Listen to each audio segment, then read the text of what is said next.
गाड़ी में करता आया हूँ कितने 100 रुपये पहाड़। मैं इशारा करूँ, मेरे इशारे की तरफ देखिएगा, ये आपके सामने सबसे बड़ा पहाड़ नज़र आ रहा है, सबको नज़र आ रहा है। इस पहाड़ के लास्ट में देखिए बिल्कुल टॉप में आकर के छोटे के आपको दो बड़े बड़े पत्थर नजर आ रहे हैं। एक साइड में एक बड़ा पत्थर है, एक साइड में एक छोटा पत्थर है।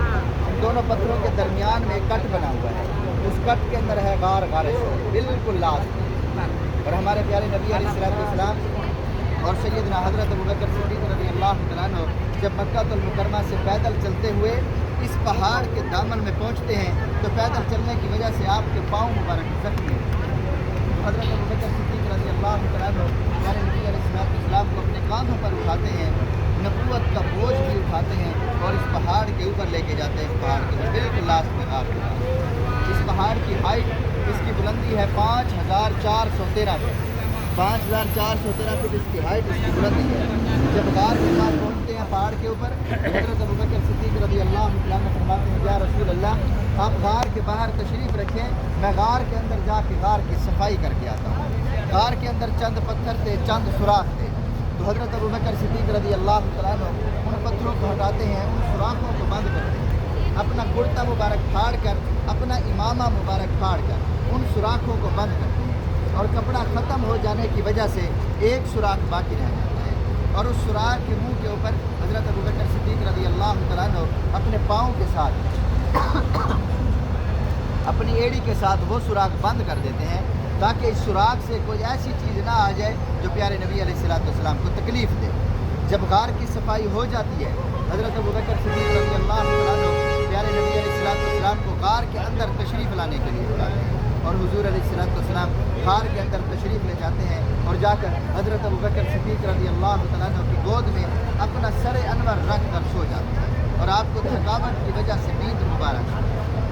वैसे वो जो एक सुराख बाकी रह गया था, जिस सुराख के मुंह के ऊपर हज़रत अबू बकर सिद्दीक़ रज़ी अल्लाह तआला अन्हु ने अपने पाँव के साथ, अपनी एड़ी के साथ बंद किया हुआ था, उसी सुराख से एक रिवायत में आता है वहाँ से एक जहरीली चीज़ आती है और बाद रिवायत में आता है वहाँ से एक सांप आता है और जब उसे आने का रास्ता नहीं मिलता वो डसना शुरू कर देता है।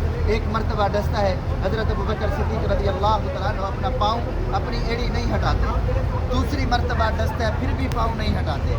उस सांप के मुसलसल डसने की वजह से दर्द की शिद्दत इतनी बढ़ जाती है कि हज़रत अबू बकर सिद्दीक़ रज़ी अल्लाह तआला अन्हु की आँखों से आंसू जाने लगते और वो प्यारे नबी अलैहिस्सलाम के चेहरे अनवर पर गिरते हैं।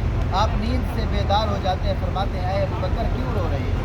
दुश्मनान का खौफ है या बीवी बच्चों को छोड़ने का गम है? क्या चीज़ आपको बता रही है? तो हज़रत अबू बकर सिद्दीक़ रज़ी अल्लाह तआला अन्हु फरमाते हैं, या रसूल अल्लाह ना दुश्मनान का खौफ है, न बीवी बच्चों को छोड़ने का गम है, मुझे किसी मूजी जानवर ने काटा है जिसकी दर्द की शिद्दत से मेरी आँखों से आंसू जाते हैं। तो प्यारे नबी अलैहिस्सलाम फरमाते हैं, ऐ अबू बकर अपना पाँव, अपनी एड़ी हटाओ। और जब हज़रत अबू बकर सिद्दीक़ रज़ी अल्लाह तआला अन्हु अपना पाँव मुबारक हटाते हैं, जहाँ पर उस सांप ने डसा था वहाँ पर हुज़ूर अलैहिस्सलाम अपना लुआब तैन यानी अपने जूस मुबारक लगाते हैं, वो बिल्कुल शिफायाब हो जाते हैं जैसे। और जब दुश्मनान कुफ़ार हुज़ूर अलैहिस्सलाम को चंद कुफ़ार ढूंढते हुए इस पहाड़ के ऊपर भी पहुँच जाते हैं गार के पास। जब गार के पास कुफ़ार पहुँचते हैं तो हज़रत अबू बकर सिद्दीक़ रज़ी अल्लाह तआला अन्हु फरमाते हैं, या रसूल अल्लाह दुश्मनान हमारे इतना करीब आ चुके हैं, अगर वो अपने पैरों की जानिब भी देखें तो हमें गार के अंदर देखें। तो प्यारे नबी अलैहिस्सलाम क्या फरमाते हैं? फरमाते हैं, ला तहज़न इन्नल्लाह मआना, ऐ अबू बकर गम ना खा, बेशक अल्लाह रब्बुल इज़्ज़त हमारे साथ। तो उसी वक्त अल्लाह रब्बुल इज़्ज़त की तरफ से एक हुक्म आता है, एक मदद आती है। एक मकड़ी आकर उस गार के मुंह के ऊपर जाल आता है और एक कबूतरी आकर अंडे दे देती है। और जब कुफार ये मंजर देखते हैं, ये गार तो हज़ारों साल पुरानी है, अगर इसके अंदर कोई गया होता, पहले ये नाजुक जाला टूटता, फिर ये अंडे टूटते, वो ये मंजर देखकर वापस चले जाते हैं। इस तरह अल्लाह रब्बुल इज़्ज़त अपने महबूब की हिफाजत और मदद फरमाता है। तो सब इंशाल्लाह मैं कोशिश करूँगा कि बाकी जितने भी ज़ियारात हैं आपको अच्छे अंदाज में बताऊँ और दिखाऊँ।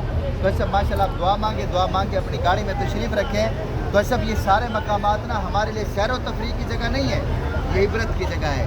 यहाँ से हमने कुछ सीख के जाना है, ये हमारे लिए कुछ निशानियाँ छोड़ के गए हैं ये मकामात। और صحابہ کرام نے کتنی قربانیاں پیش کی ہیں اور پیارے نبی علیہ السلام نے ہمارے لیے کتنی قربانیاں پیش کی ہیں دین اسلام کے لیے. اللہ نے جس کے لیے پوری کائنات بنائی انہوں نے کتنی تکالیفیں برداشت کی. بس اب یہاں سے ہم نے انشاءاللہ تبدیلی لے کر جانی ہے, بدلاؤ لے کر جانا ہے انشاءاللہ. اور ابھی آپ دعا مانگے اپنی گاڑی میں تشریف.